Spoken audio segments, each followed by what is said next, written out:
There we go. Live. Okay.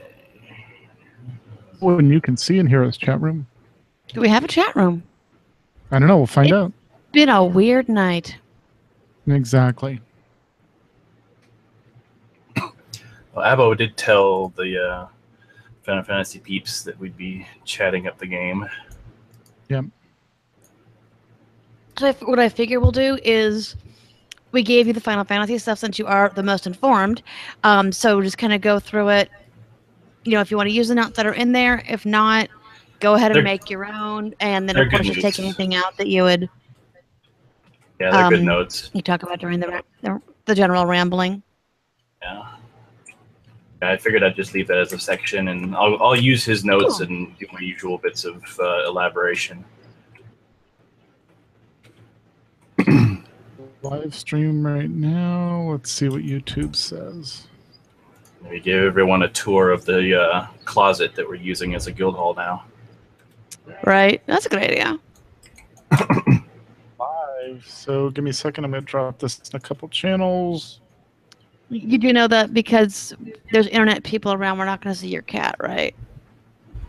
Oh, I know. I'm not going to see your cat. What?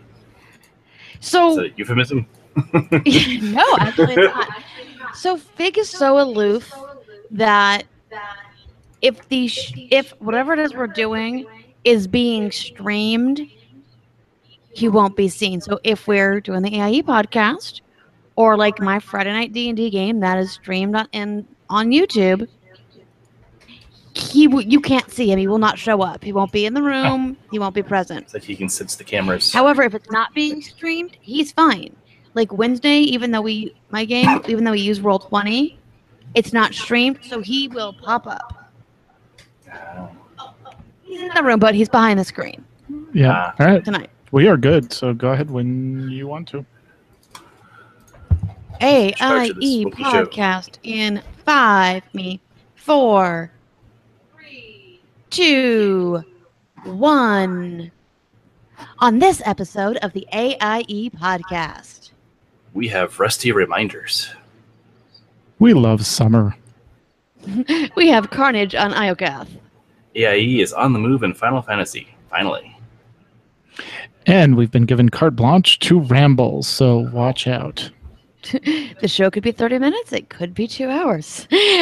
All that and more coming up now.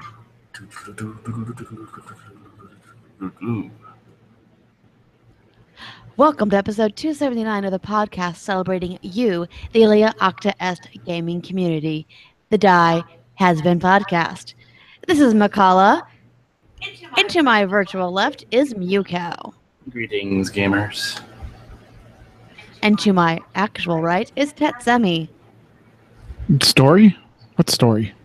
Where's the story? There we go. And due to a scheduling snafu this evening, we're chatting amongst ourselves. But that's okay. It's us. We have tons to say.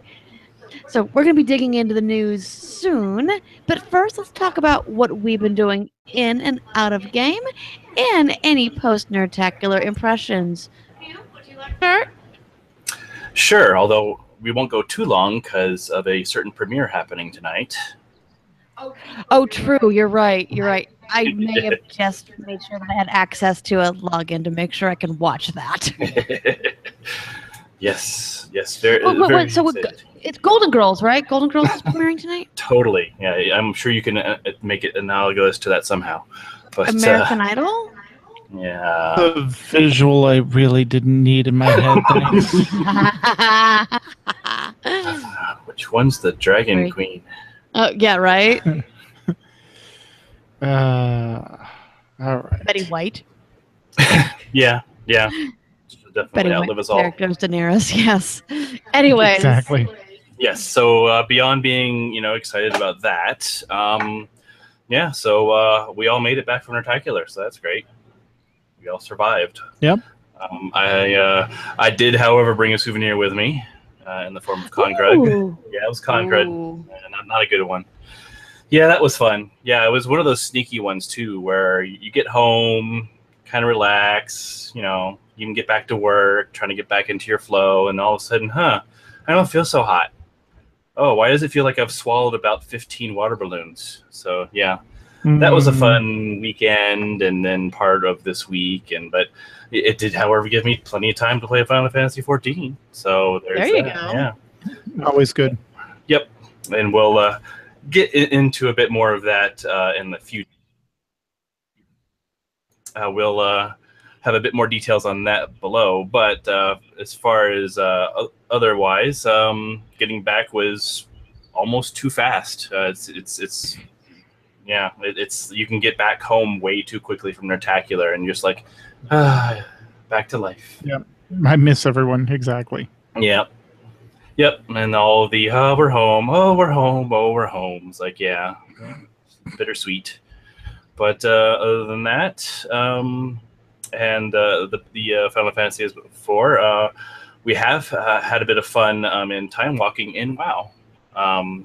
The FERT raid team did kind of dip a toe into Black Temple, the time walking raid, the first of its kind, first of many to come, from what we're told. And it was quite interesting to kind of go back and see how things were. I will say, my other team went a bit further, actually managed to finish it, so I kind of got a full feel for it. But I will say it was a lot less painful than Molten Core. Like, a lot less painful. Like, it's Molten Core kind of felt like a punishment. Honestly, it was like, quit whining about the old days. Here's your Molten Core. See how great it was. Yeah. But then I will say that it does seem like there's more trash in Black Temple than there was in Molten Core. Yeah, that was most of the raid was trash. But they at least made an effort. Like, you can tell they put some thought into it. Although I will say there was still a lot of buggy stuff in there. Like, you can tell they're not done with the system of doing time walking raids. There's just a lot. Yeah. And they did a lot of hot patches or hot fixes to kind of address some of that, like being able to invite people in after you've queued, because apparently when it first started, you couldn't do that. Like, who you started with, that was it. If you lost them, you lost them. That was it. Right. Yeah. So that was nice that we were able to bring stuff in. It was also very interesting to see the beginnings of tank swap mechanics. Right. It wasn't always where it is where you clearly have two tanks and you're supposed to go back and forth. It was actually almost painful at times because the tank swap was actually the game doing it, not you. Yeah, exactly. It's like, I'm going to attack this tank. I'm not ready. Yes, whether you liked it or not. There was one boss that he decided to go after whatever tank had the most hit points. So. Yes. Oh, that's painful for Ted. Well, I think that's the one we wiped on for an hour. Oh my gosh. Well, yeah, because if the tanks dropped too low, then the next highest hit point person was usually the poor healer that was trying to heal the tank. And then once the healer died, then all the DPS were there because the tank didn't get healed. So they got smushed. By the time the tank was back on the highest list, you usually ended up with 2 to 3 healers dead and half the DPS gone. You're like, okay, wipe it. Yep.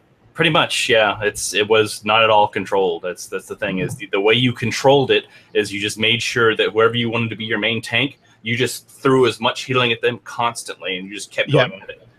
And then there was the fun part when he does the fixate, which was the first version of fixating from a boss, which was fun, watching everyone scatter and panic. And a little extra fun bit is that the tanks weren't allowed to run, even though they occasionally had to run.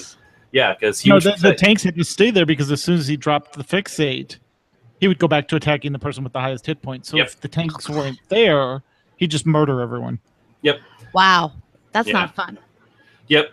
So evidently the old days weren't so great after all. Yeah, funny that. But it was just different. It was just it's getting out of the mechanic of I can get the boss to do what I want to do with the taunt mechanic, as opposed to I need to react to what the boss is doing mechanic, which is just, it's a mind shift. Once you get used to it, it was fine. But yeah, and on top of that, like, taunt was useless. Like, it didn't matter. You could taunt all you want and things would just ignore you, and it's like, what's that? Exactly. So yeah, that was fun. So especially if you're a warrior tank versus like a monk or a paladin tank who just has threat for days, you became a glorified DPS at that point. So exactly, not a good one. Yep. So that was fun. But we did manage to see Illidan. That was a Mack truck waiting for us. That was quite the difficulty ramp up to go from this isn't so hard, we can figure this out in 1 or 2 tries, to what is this? What's going on? Why is everyone dying? Yeah, exactly. So, you go from the nice council fight to, oh, good Lord, he hits hard. Yes. Yeah, I want to say we spent at least 2 hours on Illidan when we finally got to him.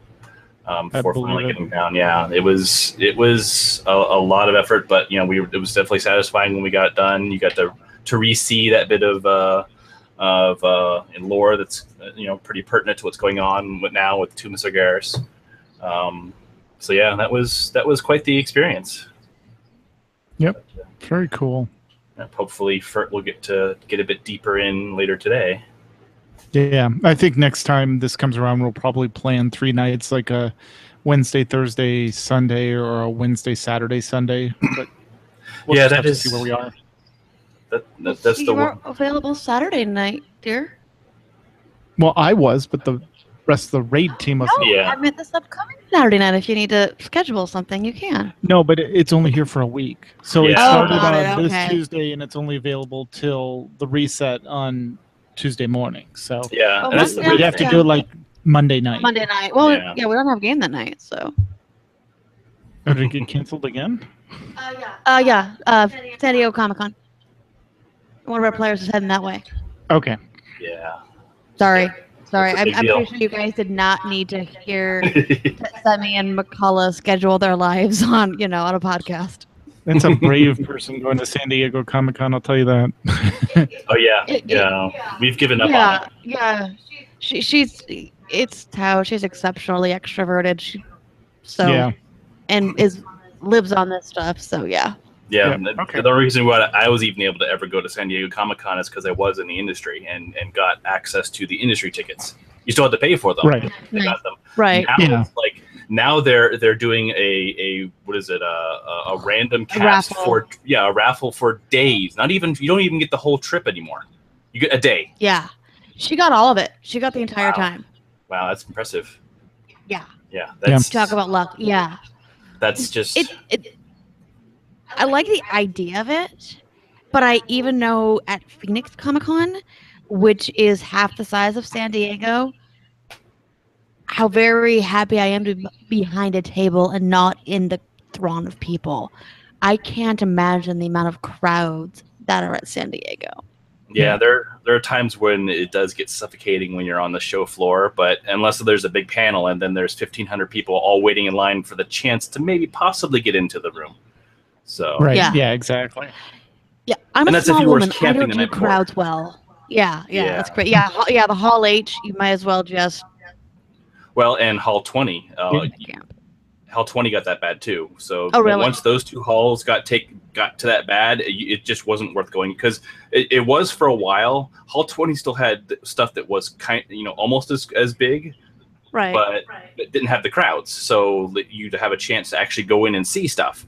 And then our last time there was probably a year or 2 ago, and we couldn't even get into Hall 20. Like we were there for hours just trying to get into that. It's the Hilton Hall. That's the right. Yeah, and we couldn't even get into that, so we just gave up and said, you know what, we're done. It's not worth the effort anymore. It really seems like with San Diego, it's gotten so huge as we are finding that geek culture is really blending its way into just normal culture. Yeah. Because, for all of us, we've always been geeks. We've always been into this. But as you're kind of seeing that the geekiness being more of everyone's everyday life, excitement over Star Wars and Marvel stuff and DC stuff and all of it, it really seems like it's had even a bigger explosion. Yeah, like you've lost your niche. Yep. Yeah, which is fine. Which means more good. Shit, I just spilled gin. Which means more good stuff is being made. Yeah, and which I'm completely fine with. But the other interesting side effect of this is that there actually is more and more going on with outside of San Diego Comic-Con. There's the extra venues that just surround it are now actually a place you can go, and you don't need a ticket. So a lot of people will go just and ignore the Comic-Con. They'll just go to all the stuff around it, which is kind of nice. Well, it's nice for those people, but as we found out through the vendor grapevine, it's horrible for vendors because then all the people that are in Comic-Con lose that audience to all those outside activities, and they can't see it. I mean, there were, there was one vendor, Mile High Comics, that they're a big one. Yeah, well, they were waiting for load in, at the dock, and they never got their stuff until they had a whole crew there waiting there like the entire day, even though they were there early, and they didn't get their stuff till very late in the evening. So they wasted a whole day of setup with basically an empty spot because they didn't have any of the merchandise because it was sitting on the dock. And so because I think their vendor pad, what they say, it was 16,000 last year, and it was up to 18,000 this year just for a spot in that hall. And then if all of a sudden all the traffic's now outside the venue, you can see where it's hard to make that your business. So yeah, well, people can't get into the con, so why bother trying to get in there? So hang out outside. Exactly. Which screws the vendors. And I've noted a lot of vendors, like even it was probably 4 or 5 years ago, but Cryptozoic actually decided to not worry with the booth for a year. They actually rented a storefront just a couple blocks away from it because it was easier. It was exactly. Yeah, I mean, they unfortunately didn't do it again, but like they said that they got a lot of traffic that way, because it just they could. I mean, and these are people that have connections at Comic-Con, and can get a booth if they want it, and they're like, you know what, we're just going to stay away from that too. So, I mean, it's kind of. Well, I know one of the vendors I've talked to quite a bit. She's a huge in the Ren circuit, a really great artist. We were talking to her a few years ago because she was at Phoenix Comic Con. She's like, no, I'm going to the smaller shows. San Diego, as a vendor, it's just not worth it anymore. It's too much. It's just a pop culture phenomenon, weird thing that people are basically waving their hands and shouting for a while. Right. Yeah. Exactly. Well, thankfully we didn't have that at Nerdtacular, which like you said, going back to the smaller cons, that's one of the things I liked about Nerdtacular was everything was so accessible. I mean, it's a much, much, much smaller con, but you could connect with everyone. You could see everything, and there wasn't, there weren't lines for days and all that. I mean, honestly, I think the longest line was waiting to pick up your badge, which is normal for a con, and then the costume probably line? Waiting for the no, probably the tram line. If you think outside the con was waiting to get on the tram. So and that was just because we added like 1,000 people to what was already a busy weekend. Exactly. Yeah. Yeah, because that weekend, that 4th of July weekend, is their official start of the summer for the summer version of Snowbird. Right. So. Exactly. Yeah, and that was Nerdtacular. Just that was amazing. Speaking of that, I love Snowbird as a venue. It's nice. It's relaxing. It was gorgeous up there. I mean, when it was 60 degrees up on the mountain, and there's still snow melting off, and you can. Hike down to the chairlifts through the snow if you're wearing the proper shoes. It was fun. And that what was cool about that restaurant they have at the top now. Yeah, it's like a corporate cafeteria, but it's still nice that they have that up there. The gift shop was nice. You got a cool. You and Miss Mulger got a cool Snow Patrol shirt, right? We did. It was ski patrol. It was like ski rescue, but it had animals on it. So we had seen it in the hotel itself. They have like a little window with display. And, it was only available at that shop on the very top. Oh, cool. So so we had to get those. Yeah, and that was neat. And we took the little one up there, and he was oohing and awing at things. So that was kind of fun. And it was nice. It kind of almost made things too safe, because if you remember the old way that the top used to be, like there was not even handrails up there. You like right, yeah, exactly. But at the same time, that actually made some people a bit more paranoid and less willing to go up there, especially with small children, right? Because you don't want them tumbling down the hill and becoming an avalanche. But yeah, now you have all that paved area up there, and it's really nice. Yeah. Yeah, and before, like, I think they had outhouses for bathrooms, and now there's a full facility. They did, yeah, no, those are lovely. Yep. So you can actually go up there and hang out for a little while. Before, it was like you went up there, looked around, oh, this is cool, and then immediately went back down. But now you can actually go up there for a little while and hang out. So that was kind of cool. Yeah. The other highlight for me was doing the live podcast up there. That was fun, and we definitely need to do that again if we have a podcast. Just the audience interaction was good energy. Yes. It was that was a riot, and being able to have OMF and Miss Mulgrew come on and do the intro, and having Max walk up and do the report for SOTOR. It was a really good time. Yeah, it's neat being able to like physically reach out and say, hey, you come do your part. Hey, you come do this part. Yeah. So that was kind of fun. Yeah, exactly. But yeah. All right. What else have I been? We should move on to you. All right. I have been working on. I finished the Rogue class mount and the Order Hall campaign. That actually may be my favorite storyline and Order Hall so far. I know there was a huge kerfuffle in the Rogue community when we get the sewers of Dalaran, but honestly, it's a really cool place with access. I mean, you can pop out basically anywhere you want in Dalaran. Oh yeah. The storyline is cool because you end up having to go to all the Alliance cities as a Horde, and as a Alliance, you end up going to all the Horde cities to take care of a problem in all the cities, as it were. We got the Raven, which is the class mount, which is beautiful. I know a lot of hunters wanted the Raven, but it's absolutely gorgeous. It's perfect for the Rogue. And so I'm done with that. I've parked the Rogue for now, and I'm working on my Hunter. And apparently heirlooms really help you level, because I just hit 108 on the Hunter, and they're only about a third of the way through High Mountain with Azuna completely done. I think working on the Class Order Hall quests and the engineering quests while I'm leveling up helped as well.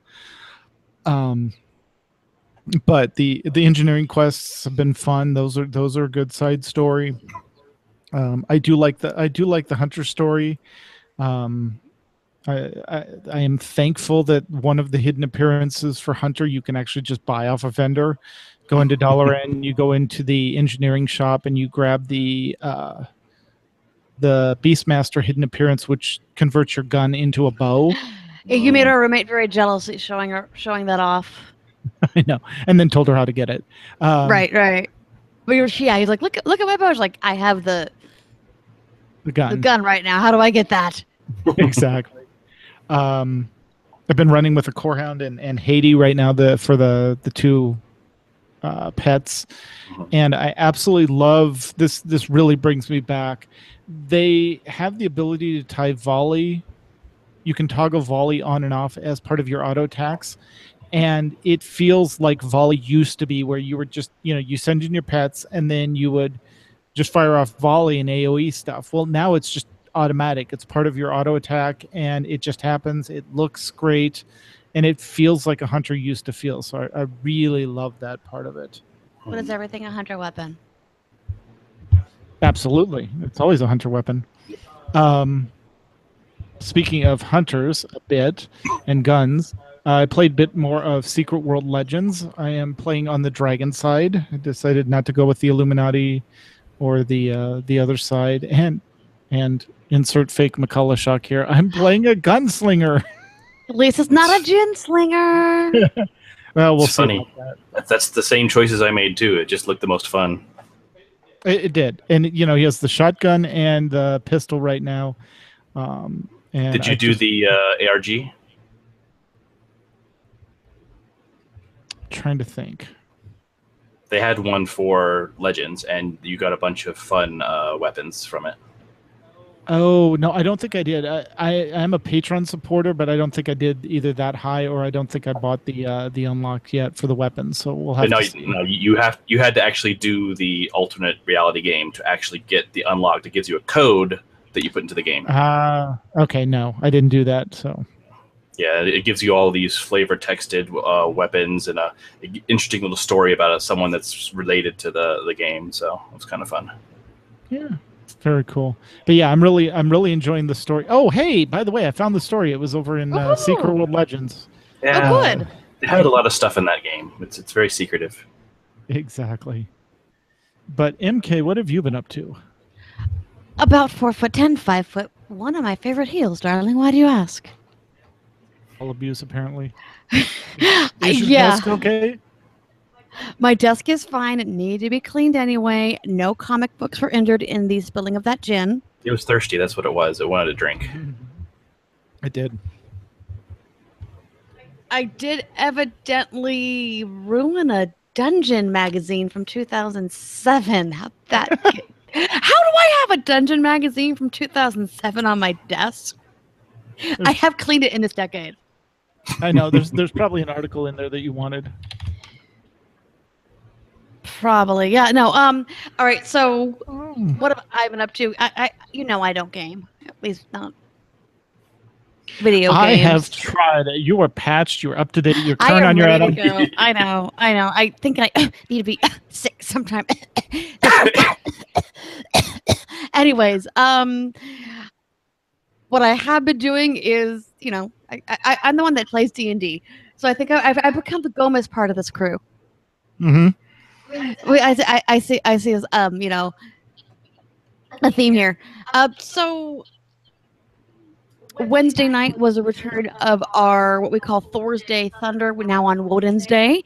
I apologize for taking away. Yeah, he's glaring at me. You see this? He's glaring at me because I took away SJ. Mm-hmm. I didn't take away SJ. You did. You stole our hugs. Oh. Yep.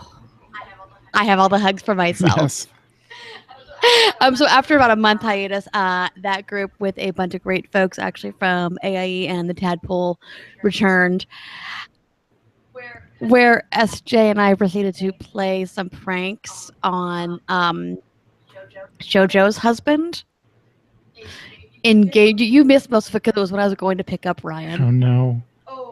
Oh yeah. The village was supposedly haunted, and he was drunk. And he went outside to use the facilities, and I used minor illusion to make. Yeah, it was a good time. Doesn't he hate your character, or he does now? No. I don't like his character. Because he's shady as all get out. Shock. Right. And it's great fun, and I believe our DM used the expression. Watch this.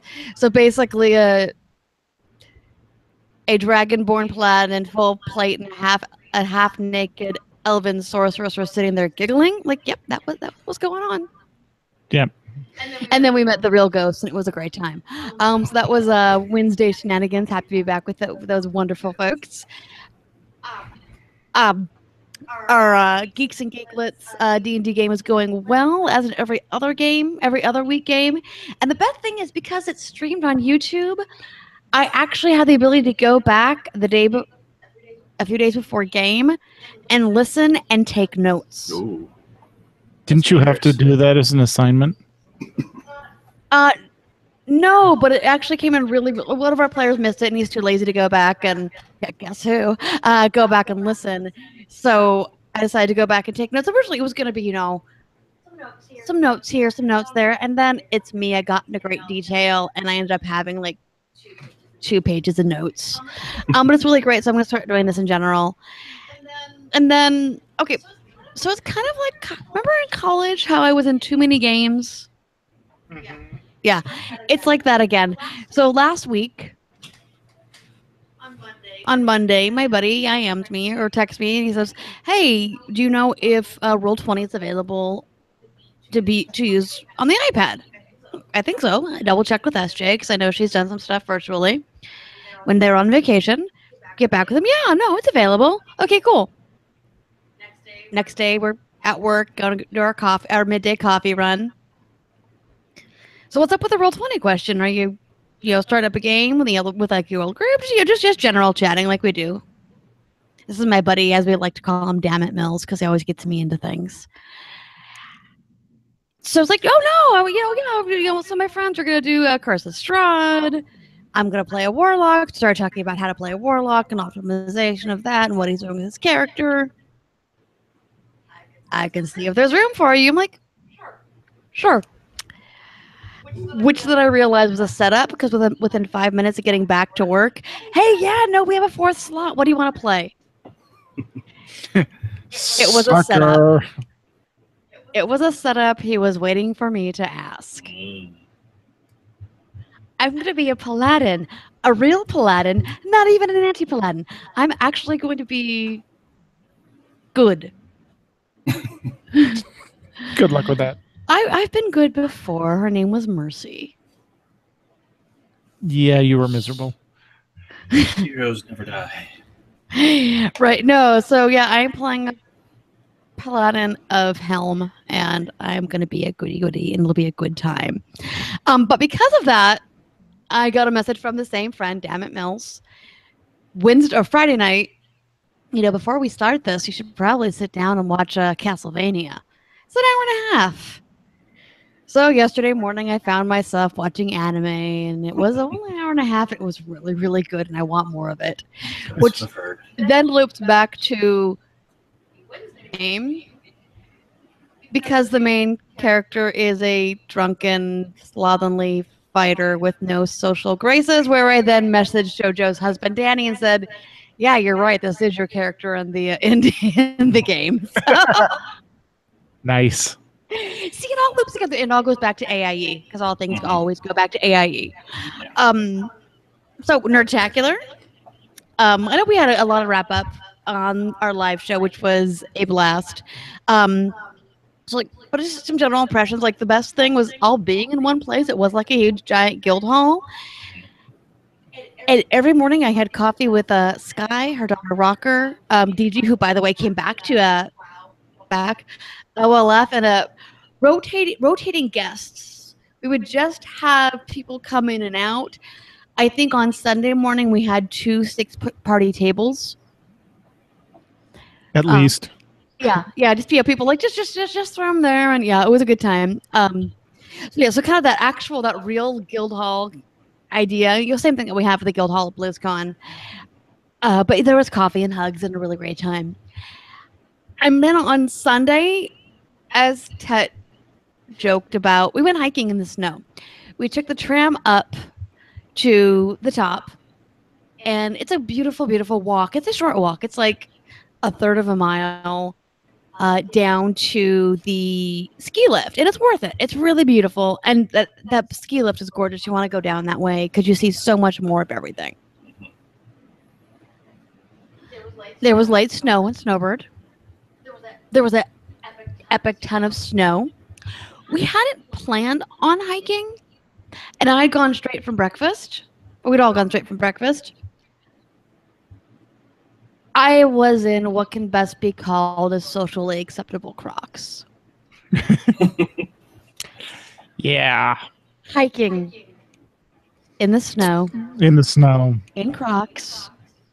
Holding a purse. If I saw myself, I would have mocked me so hard. Oh, yeah.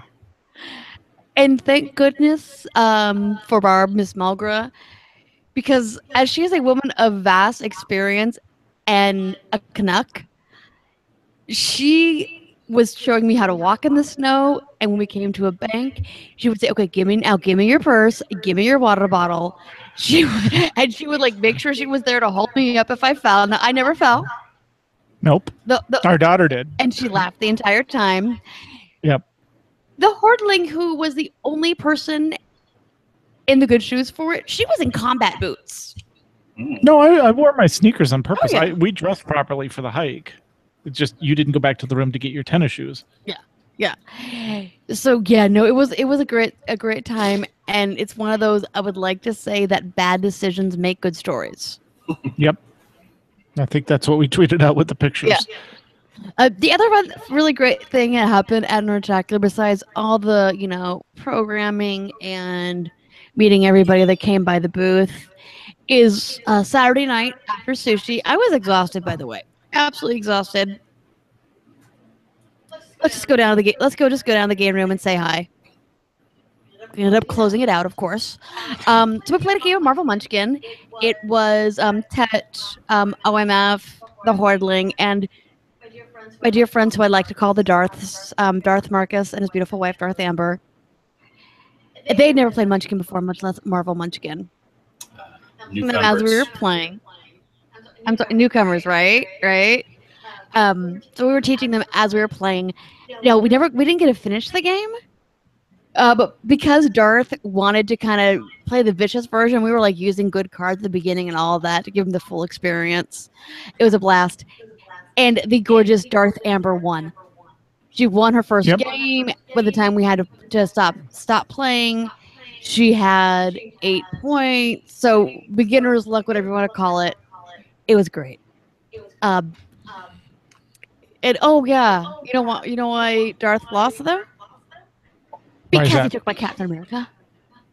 Yes, I know. All right. That's what happens when you take Captain America. I told you this. I took my Captain America. Anyways, so that was Nerdtacular and my 2 weeks in geekery. That was a good night. I always love that Nerdtacular ends with just saying, "Okay, we're taking over the ballroom. Go play games." So exactly, yeah. And it's the entire room, almost every table is full. You have people playing every sort of game imaginable.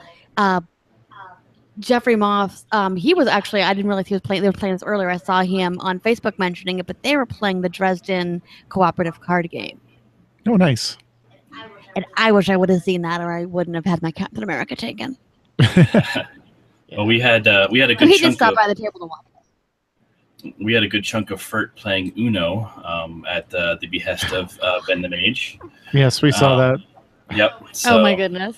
So yeah, and I introduced them to House Rules, which was made it a bit more spicy.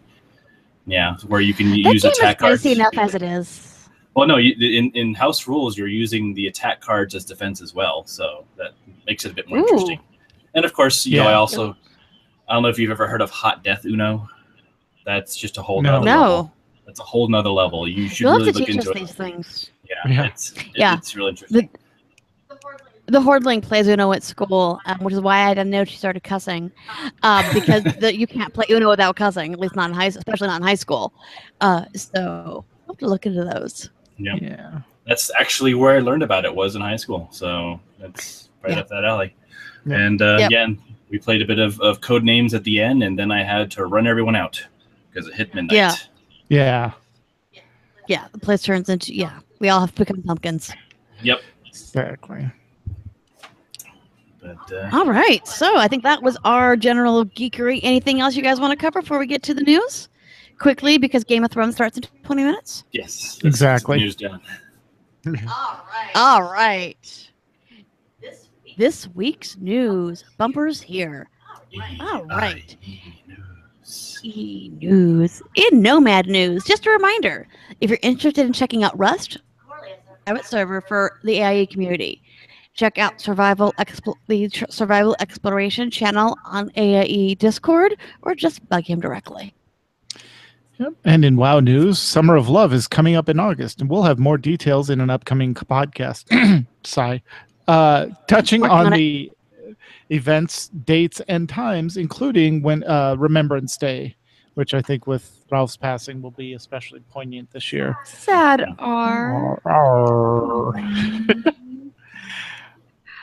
And in SWOTOR news, patch 5.3 is out, along with some class tuning nerfs. There is a new raid boss called the Sisters of Carnage. They are ready to tackle on IOCAF. And we had 2 episodes of the podcast come out. Episode 201, The Last Starfighter, which Max and Seema talk about the GSF, the threads that are now open in the official forums to provide feedback to the community team about the Galactic Starfighter experience. And in podcast 202, they talk about Manon, the Sisters of Carnage, and all the 5.3 patches, including the class nerfs. So, got a great community on both sides over in SWTOR, so check those out if you're interested. Alrighty. And as we mentioned earlier, we've got quite the section for Final Fantasy XIV. So, as some of you may have heard, but maybe not everyone, AIE has successfully moved from Gilgamesh to Goblin. So if you've ever wanted to join but were annoyed by the fact that you couldn't get into the server, we fixed that for you. Yay! We are successfully on Goblin, and there's been at least 69 members active since the move, and that seems to be growing every day. My phone lights up every day with a new list of new characters, like completely new characters, on top of all the existing characters that have moved over with us. So it's been quite the flurry of activity. It's who knew that, you know, letting people join us is all we had to do. It's kind of funny. And in we have purchased a interim small house in the Goblet while we wait for the new housing area Shirogane to open up. It is the one that's connected to Kirigane. What the? How do you pronounce that? 1 second. Kugane. Yes, that's it. And I'll go ahead and show that off for those of us that are watching at home or watching this later on YouTube. But we have purchased a small house. Hopefully everyone can see this at home. But in here you'll see our ever-present FC leader, Aboven. Abo! Who's also in the chat room. And does say that as of the podcast, there's 76 characters, by the way. Yeah, I told you it was growing. Like it's. It was. Yeah, it's quite the bump in activity since. So that he's waving at us. So we've been pretty busy leveling, and we'll get a quick view of the small house here. A bit smaller than what we're used to, but it's been a great home for our temporary use while everyone's leveling and needs somewhere to go. With the Chocobo stables, that's one of the big things that comes with the house. And then, I need to show.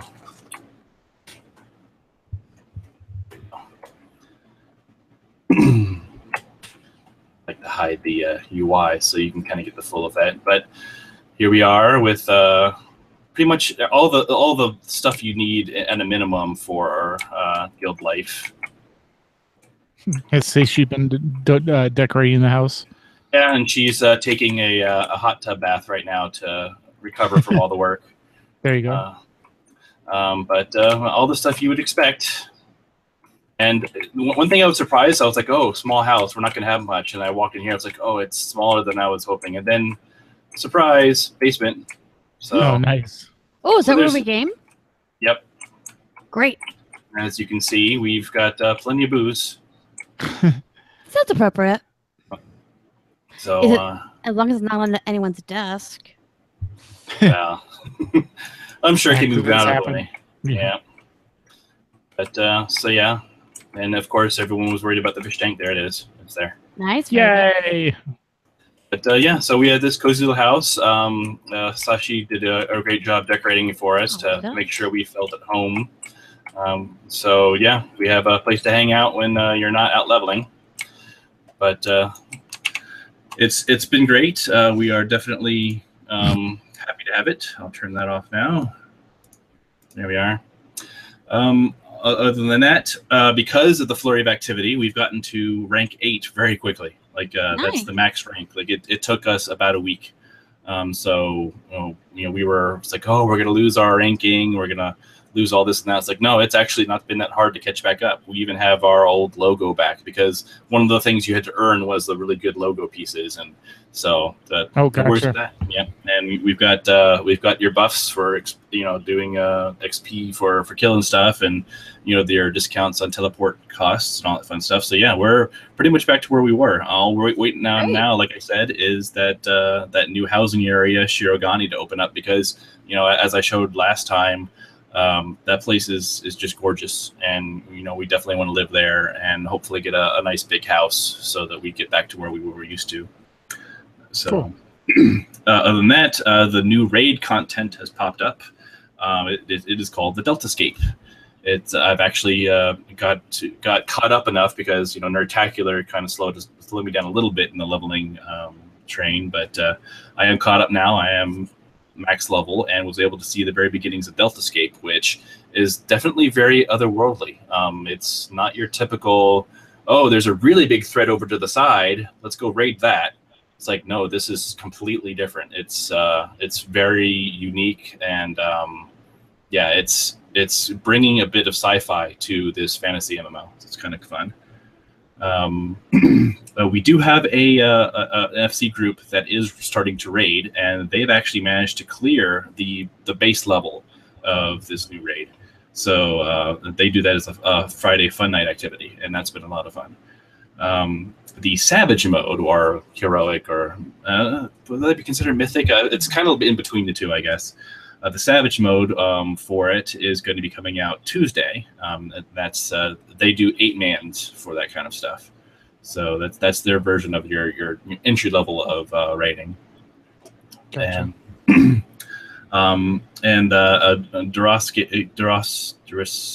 however you say his name, I'm never good with names. He gave me a lot of good notes to pass on to everyone. So first off, we wanted to give some big kudos to the officers and members for making it a very smooth transition to Goblin. Huge thanks to Jasmine for coordinating the survey on the move, and both her and Sashi for coordinating the packing of the FC house and subsequent unpacking and decorating of the interim house. It more just came up of, hey, we should ask, what the players think. It's because we were kind of, the officers were kind of going back and forth, like, oh, but we're so established on here, but we could have new people, but we're established, and okay, let's just ask people. It's like everyone was pretty much like, no, let's move. We want to have more people. So that made it pretty easy. And the second that survey was finished, we were like, yep, let's move. So you can all thank. Unfortunately, it was in between the podcasts, so we couldn't announce it here. But I think the word got out because wow, there's a lot of activity now. Exactly. Yeah. So thanks to Jedi for muling over a lot of the FC stuff. We had to employ a lot of mules for not only for money but also for goods, because we had a huge house. We had stuff everywhere, and yeah, it took a while to dig it all up and cart it all over. But we'll be ready when we get the new house. So that's awesome. We're good to go. You have a good moving crew. It happens when you have a guild this large. Yeah, definitely. We also wanted to do a quick welcome to a lot of our new players that we've managed to get in here in the beginning, such as Romulius and Ashlorn, Morik, Kana, Renga, Tiny Guy, Adric, and Yumomo, as well as many more that are still joining as we speak. And of course, we want to welcome back all the returners. It's great to see everyone active again. In fact, even Eludra has joined us over there, so that's been fun. She loves the chocobos. Yep. And the cat ladies. Yes. It's all about the cat girls. And for those of you that haven't made the move yet, don't worry. The old FC house is still there. We're going to leave the lights on for a little while longer. There's still crafting stuff over there, so you're not abandoned. But we do know that there are some people that are still mulling over whether they want to move or not. Some people that have definitely said, no, this is my home, I'm staying. Right. We understand that, no big deal. And they can make a new character on there if they need to play with us, no big deal. That's the cool thing about Goblin is we can make characters there. It's kind of a novel concept in an MMO. So yeah, no big deal. It's, we don't force people to do anything in this guild. If you want to come along, you come along, no big deal. We do want to remind everyone that we do have an AIE Discord channel for Final Fantasy XIV. It's very active. We keep everyone up to date on what's going on there, including when we do polls to see how everyone's feeling. So, jump in and join us. We definitely would welcome you. And Duras wanted to remind everyone that there's plenty of people that want to help you with MSQ stuff, main scenario quest lines, duties, trials, raids, whatever. There's people that want to join you, and in fact, there actually is even there's incentive for doing so. You, as someone that helps a new person to a dungeon or raid or whatever, you get a bonus for helping. So they want to help you because they want to get that bonus too, and they're helpful too. It's not only incentivizing, but people want to help, and that's just how we are. So just remind everyone, reach out for help if you need it. And they're there. Finally, last night at about 5 a.m. my time, so that's 6 a.m. Eastern, the latest live letter from the producers of the game happened. While there's still some of it being translated for the nitty-gritty details, most of the focus seemed to be on classes. Everyone's pretty much at max level now, so they're essentially tweaking things here and there. They know that it's kind of hard to tell how things are going when you're leveling, but once you're at max level and things settle in, they can kind of get a feel, or does this need to be tweaked, does this need to be nerfed, that sort of thing. So that's pretty much what this live letter was all about. We're actually kind of hoping they might tell us more about the the overcrowding changes they've been making. Maybe fix that app a little bit, maybe help us finish our move easier, but unfortunately they didn't talk about that. They also didn't talk about the Shirgani area, because we're still waiting for them to actually give us the official date, saying this is when it opens, because there's a lot of people waiting for that, and rather eagerly want to live there. So, but if you are interested in some of the details on some of the class changes, you can check the official Final Fantasy XIV forums. There's a thread going on there that's discussing them, as well as the Reddit group for Final Fantasy XIV also has their own thread going. So there's plenty of places to get more details on there, and I definitely recommend going there if you want to know. Cool. Literally hot off the presses, I would like to say how amazing Sybil is. She just sent me wrote the STO notes for me as we're doing the podcast. Holy crap, woman. All right. So I happen to have Captain Sybil's STO news summary for the week ending in 7/16/2017. Let's see how badly I mess up these words. All right. Season 13.5 will be launched on July 18th with the first new feature episode, Brushfires, where players will be contacted by the legendary Klingon General Rodek. The exciting details are on the STO website. A bonus marks weekend. Earn a 50% bonus on all marks earned by playing any content. C-Store is having a 15% lockbox sale this weekend. And the annual Rise of Summer Festival is going strong until July 20th. Get your prize vouchers for numerous prizes, plus the new T6 Vorgon starship. And finally, don't forget the AIE's Fleet Starbase is always seeking contributions of material and personnel. Once again, please check out the news, backstories, patch notes, forums. I need an Oxford comma there, and other goodies at the Star Trek Online website, StarTrekOnline.com. Until next time, Captain Sybil says, live long and prosper. Thank you, my dear. That was amazing. All right. And words. She made sure the words were nice and small for me. All right. Well, that is our show for tonight. Thank you guys for listening to our rambling. Go ahead and, if you want to suggest some show titles, we'd love to hear them while we finish up. And if you have a question or a comment about our show, you can email us at podcast@aie-guild.org. You can follow us on Twitter. The show is at AIE Podcast. I am at The Mewcow. Makala is at Cyberwaif. And Tetsemi is at Ivory Tiger. We record live with video every other Sunday, or sometimes every Sunday, depending on their schedules, at 8 p.m. Eastern and 5 p.m. Pacific. You can join the chat room and play with us, along with us, on our website at aie-guild.org/podcast-live-stream. And our Discord server for chat is at bit.ly/AIE Podcast Discord. Our theme was composed by the amazing Andrew Allen. Follow him at keyswithsoul.com, at keyswithsoul on Twitter, or visit his website, keyswithsoul.com. And I had to also let Scott know that Andrew Allen helped us out with as well. He was like, "Oh, that's interesting." Yes, he. I heard that discussion. Yeah. So that was fun.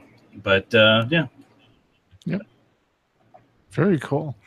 And now it's time to play all of the great AIE member segments we received this week, including overly dramatic news from our favorite Hunts the Wind. I've been too busy playing Final Fantasy. It's okay. It's okay. All right, and just a programming note, due to a real-life wedding next week, or in 2 weeks, and no, it won't be a red wedding. Wait, the bride's wearing red. You know what? It's fine if it's a red wedding. It's We great. have lightsabers. We have lightsabers, and I'm already wearing black in case it turns into a funeral. There you go. Awesome. So we're not going to have a show in 2 weeks, but we are going to have one in next week. In fact, as I speak, I am seeing if we can't get Sai and perhaps some additional guests to come and talk about the Summer of Love. So we will be next week at 5 p.m. Pacific, 8 p.m. Eastern, chatting with you guys again. So until then, AIE. This is Tetsemi. This is Mewcow. This is Makala, and this has been the AIE Podcast. Yay. I think I said your name right for once. So, yeah, by the way, I don't know if you guys listen to TMS, but this is the same wedding that, Scott read the invitation on the air. Whoops. I'm still behind 1 or 2 on TMSs. Which one did you talk about that one? I want to say it had to have been Tuesday. I'm thinking it was Tuesday because I messaged Kenny as before I went to meet her for coffee in the morning and said, "Hey, by the way, Scott read the invitation on the air." Yeah, it's not awkward at all. All right, so we have 2 show title suggestions. Abo has "We Have Room for You," and Sybil has "Musings Under Checkler 2017." The memories. Memories. Yes. Well, I think since this was mainly a Final Fantasy 14 show, I like to go with Abos. So that's my vote. That's fine. Any other suggestions before we lock this baby in? All right. Oh, Doris is typing something. 1 second. Uh-oh. Anticipation. Sorry. No pressure. No pressure. Write nothing but gems. Can we not put the chat room on the spot? Durus. His name is Durus. Oy vey. Oy vey. I'm vetoing that one, buddy. But thank you for the notes, by the way. Yes. Yes. I don't know. Just for some reason. God, I thought you were Durus. Durus. Yes. Durus. All right. Cool. Well, look at that. We finished a podcast with a minute to spare, so we can go watch Game of Thrones. Yep. All right. We'll Everyone talk to you tune into later. your East Coast. Yep. Bye, chat room. Bye, chat room. We love you guys.